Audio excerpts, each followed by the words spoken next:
Joining us on this episode of Yahoo Finance Presents is Marc Benioff, the CEO of Salesforce, the leading customer relationship management software provider. Also, he's a member of the World Economic Forum Board of Trustees and an author of multiple books, most recently Trailblazer. Marc, thank you so much for joining us. Oh, it's always great to be with you, Julia. Yeah, Marc, I have to imagine, because if you go back 21 years ago, you were the disruptor. You saw software as a service, the cloud. So I imagine a lot of folks are probably asking you now what the future of work looks like. And you all just finished your TrailheaDX Developers Conference. And one of my takeaways is that future is here and now, and it's an all digital work from anywhere world that is becoming the new normal. I would love for you to unpack the implications of that for companies, how we interact at work and products. Well, Julia, I really appreciate that question. I mean, these have been such challenging times. I mean, the last time that we spoke, we talked about the pandemic that we were in and the emergence of an economic crisis. Now we're in a social and racial injustice crisis. We're in a global leadership crisis, and you're right, there's a lot of questions right now about what the future looks like and even what the future of work looks like. And, when I get that question, I kind of say to everyone, well, I just want to remind you, I'm in my home. You're in your home. And we're in this all digital environment. Here we are, using this technology to communicate and to do this interview. And that looks a lot like what the future of work is. It's a work anywhere, live anywhere environment. It's all digital. And that's why today we're introducing Salesforce Anywhere. We've actually had to enhance and extend our own product lines to help our customers to work and live and succeed anywhere. Now, the last time we talked about work.com, which was our brand new platform that's letting our customers reopen safely. That's been a huge success. It now represents about 10% of our pipeline. It's amazing. Today, we're introducing Salesforce Anywhere, giving all of our customers the ability to work anywhere. Yeah, Marc, it's interesting how you've been able to innovate during this time, and we've seen this acceleration of trends, both macro and micro, within tech that we've often talked about in the past. You just mentioned Salesforce Anywhere. And it brings up the concept of collaboration. And one of the benefits, this is just kind of personally, when you're in office, it's so easy to collaborate with your teammates. It's a little more challenging in this remote environment. But do you think that this product might help us get there where it kind of becomes the normal, where you do feel like you're getting that right amount of collaboration? Well, you're 100% right. And that's why we've integrated Zoom as well as Amazon Chime into our core platform and core services, so it makes collaboration such an effortless part of selling or servicing or marketing or conducting commerce or creating a single source of truth with your customer, what we call Customer 360. For us, the ability to know your customer and to have that deep interaction and integration with them, that is the true vision and promise of Salesforce Anywhere, and it's why our customers are so excited about this. But one other thing is when you look at work.com, that idea that we have to be ready to have a new way to work, that we have to be able to think about what is it going to be like to go back into the office. We're reopening our offices now in Tokyo, in Hong Kong, in South Korea, in New Zealand, in Australia, in Copenhagen. We're learning a lot. We're seeing this incredible new world of work. Not everyone is coming back to the office. And if somebody does get the virus and they get sick, well, we have to be able to do contact tracing. That's why, for example, we've actually deployed that technology in 35 states here in the U.S. to help stop the spread. So providing manual contact tracing capability to these critical parts of our public infrastructure. Mm-hmm.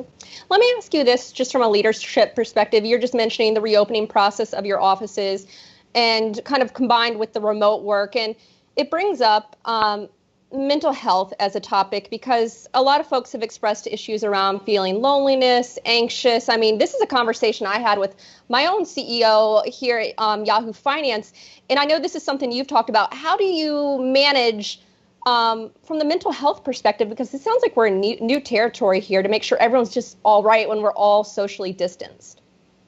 Well, we talked about that on our last interview, Julia, that right away, 1/3 of all of our employees have reported that they have mental health issues at home, many of the things that you mentioned. And we needed to go right into action. And so every single day we've done a Salesforce Be Well call with all of our employees just to help them do mindfulness exercises, help them to reconnect with others, to help them pay attention to not just their physical health, but their mental health. And in fact, it's become so popular now that we've had to open it up to all of our customers, even the whole world. You can now attend just a Salesforce Be Well course, which is something that we're doing almost every single day. Let me tell you a couple more things that we've had to do. We've had to do all hands calls. Every Wednesday, I'm on a call with all of our employees. You know, we have 52,000 employees. It's not unusual for half of them to be on this call. That's amazing to me. We haven't done those types of calls since we were a startup, like you mentioned, 20 years ago. And a third thing that we've done is our Leading Through Change series. We've now had more than 100 million views of Leading Through Change, which is helping present our opinion of how to be successful during this incredible moment. So there's many things that we have had to do to get productivity back with our own Salesforce. It's very important, and with all of our employees, I should mention. That is, we're trying to get everyone from paralysis into participation. We're trying to enable and to train everyone in this new world. We're trying to increase our relevance, which is why Work.com is so important and Salesforce Anywhere is so important.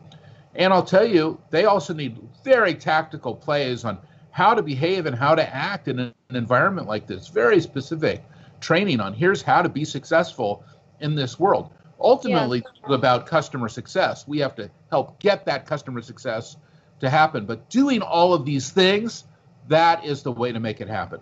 Yeah, certainly a new environment. It makes me wonder, how do you see the evolution of business's role, the CEO's role in an environment where we have multiple crises? You have the health crisis, the economic crisis, the social and racial crisis, and you mentioned earlier a leadership crisis. I would assume maybe a lack of leadership. How do you see the role of business evolving? Well, the role of business is what I've been saying for some time. I so strongly believe business is the greatest platform for change, Julia. At times like this, business has to play its role. We have to play our role in providing value back to the world. We have to think about not just our shareholders, which are obviously very important, but also our stakeholders. Now, look, shareholders are very important to me. I've had a 3,400% return on Salesforce equity since we first went public in June of 2004. But our stakeholder return is also very important to me. So how are we serving our communities right now? For example, in public education, we're making very significant grants. We've given almost $100 million to our San Francisco and Oakland public schools. And right now we're about to make another huge distant learning grant to help get all those kids be able to do those kind of distant learning that we see happening all over the world. Another great example is we have to be able to offer our services to nonprofits and NGOs, especially at a time like this. We have more than 40,000 nonprofits and NGOs using our product for free on our service. And of course, our employees are volunteering and doing everything they can to help the world during this time. But it's the combination of having a great stakeholder return and a great shareholder return that makes a great company.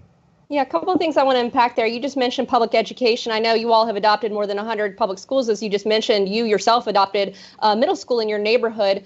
Given what we've gone through, have you noticed inequities or inadequacies within the public education system when we've had to go to this remote world? And if so, like, what needs to change? And if it doesn't change, what are the consequences?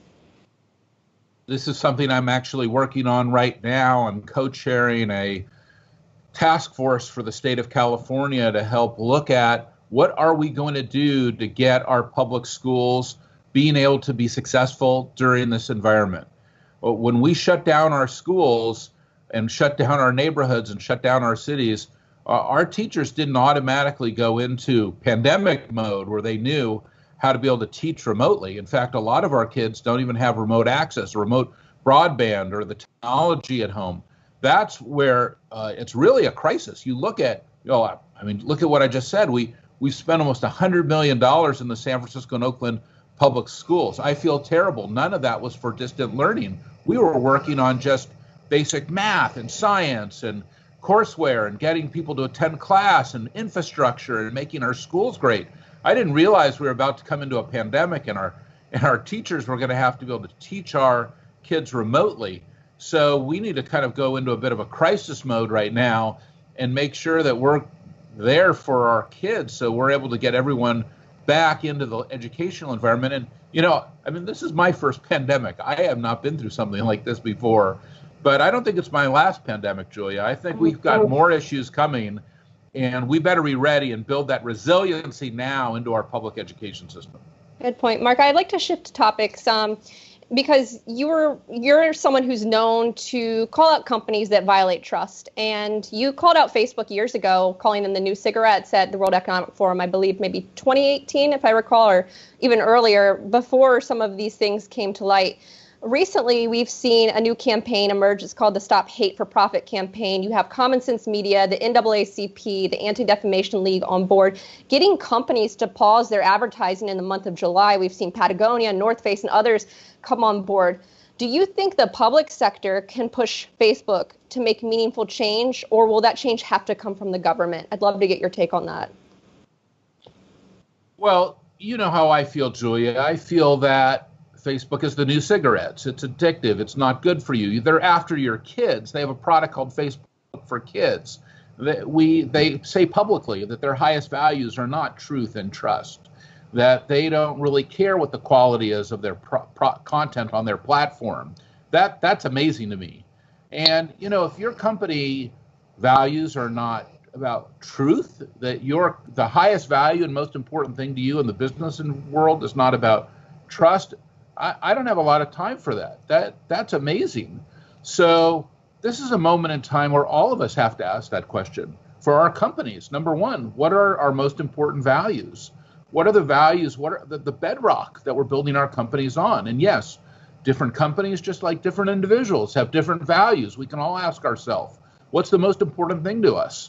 But when we look at a company like Facebook or other social media where we're getting news and information, and it might not be accurate, or we might be being misled, or there might be misinformation. Well, Julia, we've got to come back to truth and trust. I also own Time Magazine, and I can tell you that every week we work our hardest to make sure that that's about truth and trust. That's the core values of Time Magazine for 95 years. That's why when people get that magazine in their home, which has been so important to so many families during this time, that they can rely on this information, how to succeed and be healthy during the pandemic.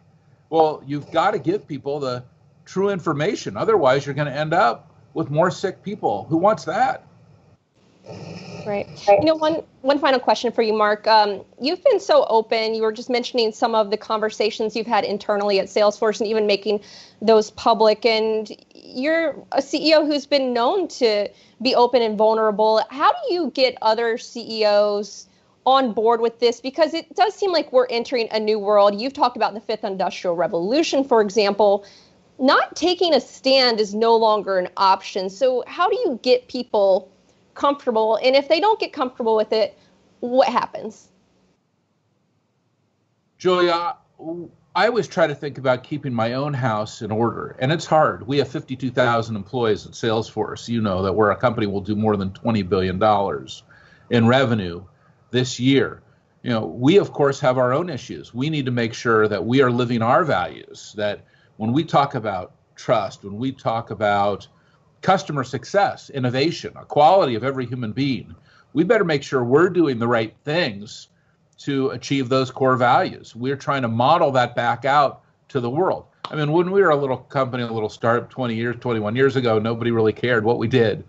But we realized then that our values were going to be important to us, that our values would bring value. It's why I wrote the book Trailblazer, to help other CEOs realize how they could incorporate those values. And I'll tell you, I do get a lot of calls from CEOs asking me for advice on how to make shifts and changes into their company, to evolve their culture to be a modern culture, to serve the world, to improve the state of the world, to repair the world.